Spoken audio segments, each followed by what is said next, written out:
नमस्कार. आता काही स्टँडर्ड फंक्शनचे डेरिव्हेटिव्हज आपण डेरिव्हेटिव्हच्या फर्स्ट प्रिन्सिपलने फाइंड आउट करणार आहोत आणि ते तुम्ही ॲज अ फॉर्म्युले म्हणून पुढे जाऊन यूज करू शकता. सो ट्रिग्नॉमेट्रिक फंक्शन्स आहेत, लॉग आहे, e⁻x आहे.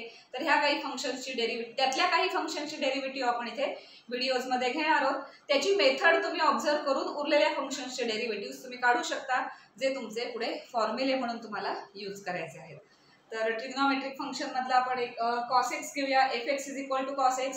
cos x ची मेथड काय बघून तशीच सिमिलरली तुम्ही sin x साठी वापरून sin x चं डेरिव्हेटिव्ह काय आहे हे काढू शकता. तर पहिलं फंक्शन घेऊ. fx = cos x. त्याचं आपल्याला f'(x) फाइंड आउट करायचं.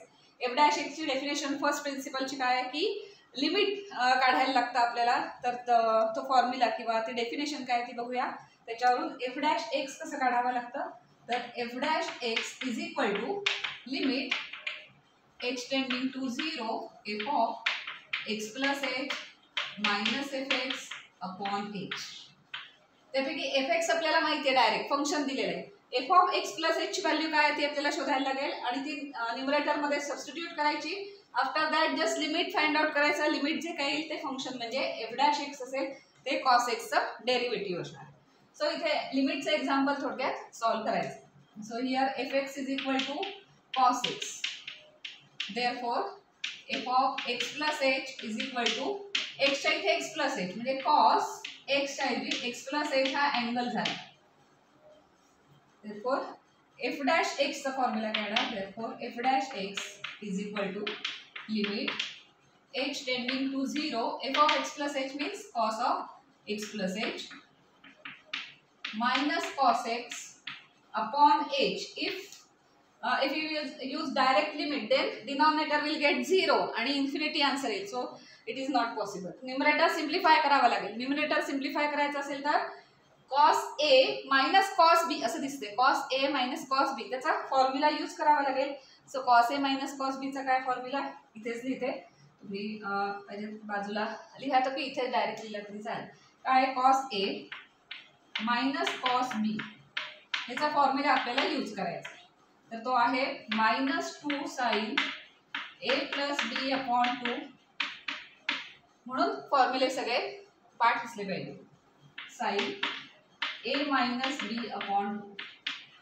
कारण कुठला फॉर्म्युला कुठे लागेल त्याला सांगतात. तर हा cos a - cos b चा फॉर्म्युला इथे न्यूमरेटर मध्ये वापरूया. इथे a म्हणजे काय आहे x + h आणि b म्हणजे काय x आहे ते तिथे फक्त घ्यायचं. Therefore, f'(x) = limit h tending to 0 cos of x + h minus cos म्हणजे cos a - cos b त्याच्याऐवजी लिहिणार -2 sin a + b. a म्हणजे काय cos x + h म्हणजे x + h a झाला a + b म्हणजे x + h upon 2. So sin चा angle काय sin अँगल आहे x + h + x upon 2 sin x म्हणजे a x + h minus b म्हणजे x अपॉन 2 आणि अपॉन सगळ्याला h = लिमिट सिम्प्लिफाय करूया आता. h टेंडिंग टू 0 -2 हे -2 बाहेर पण घेता येतील. sin अँगल काय झाला 2x + h upon 2 2x + h upon 2 sin इथे काय आलं x आणि x गेले म्हणजे h/2 अपॉन सगळ्याला h. आता इथे व्हेरिएबल h टेंडिंग टू 0 आहे त्यामुळे x हे व्हेरिएबल नाहीये. लिमिटला कुठलं व्हेरिएबल आहे तेही चेक करा आणि मग नाही तर काय होतं आपल्या डोक्यात असतं की x हे व्हेरिएबल आहे y हे व्हेरिएबल आहे त्यामुळे आपण x पण व्हेरिएबल कन्सिडर करून चालतो. इथे x नाहीये व्हेरिएबल, h व्हेरिएबल आहे म्हणजे लिमिट h टेंडिंग टू 0 आहे. सो sin h/2 हा अँगल आहे. इथे जर h/2 मला मॅच करता आले म्हणजे ऍडजस्ट करता आले तर sin h/2 upon h/2 as limit h tending to 0 आपल्याला फॉर्म्युल्याने 1 लिहिता येईल. उरलेल्या याचं फक्त लिमिट काय करायचं ते बघूया. पण इथे h/2 ऍडजस्ट करायला इथे 2 ने जसं डिवाइड करायचं तसं 2 ने मल्टिप्लाय पण डिनॉमिनेटर मध्येच 2 ने डिवाइड आणि मल्टिप्लाय करावं लागेल. सो काय होणार आहे ते -2 आपण बाहेर घेऊया. -2 = लिमिट h टेंडिंग टू 0 तसंच राहिलं sin 2 2x. आता ह्या 2x upon 2x plus h/2 ला पण आपण करू शकतो की असंच ठेवलं तरी चालेल. डायरेक्ट आपण लिमिटच घालायचे नंतर. त्यामुळे 2x plus h upon 2 into sine h/2 हा अँगल आणि हा सगळ्याला जो एकच h डिनॉमिनेटर आहे. आता इथे मल्टिप्लिकेशन मध्ये टर्म्स आहेत त्यामुळे प्रत्येकाला डिनॉमिनेटर सेपरेटली देता येत नाही, कुठल्या तरी एकाच टर्मला द्यायला.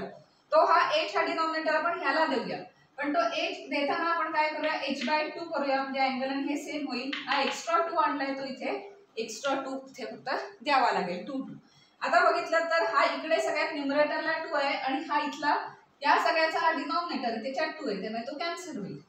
So it will become sine limit h minus sine आहे h tending to 0 sine 2x plus h upon 2 sine h/2 upon h/2.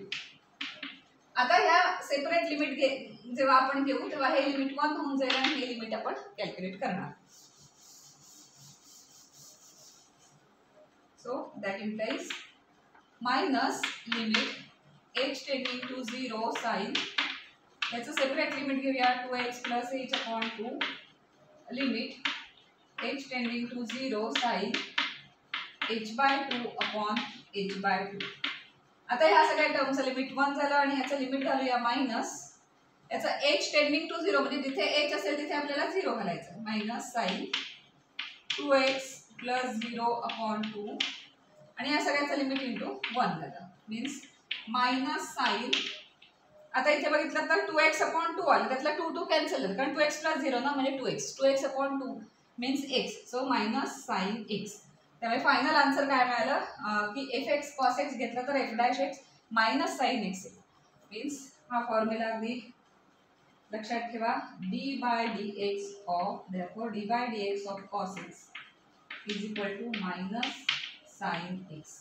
हा ट्रिग्नोमेट्रीतला दुसरा फॉर्म्युला म्हणूया. पहिला आपण प्रूव्ह केला नाही तो तुम्ही ह्याच मेथड बघून तुम्ही पहिला फॉर्म्युला प्रूव्ह करू शकता.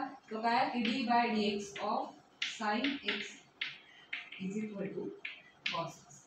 सो sin x चं डेरिव्हेटिव्ह प्लस cos x येतं आणि cos x चं डेरिव्हेटिव्ह मायनस sin x. हा फॉर्म्युला आता आपण डिराईव्ह केला हा तुम्ही स्वतः घरी डिराईव्ह करू शकता. त्या फर्स्ट प्रिन्सिपलने असे फॉर्म्युले आपण आता तयार करणार.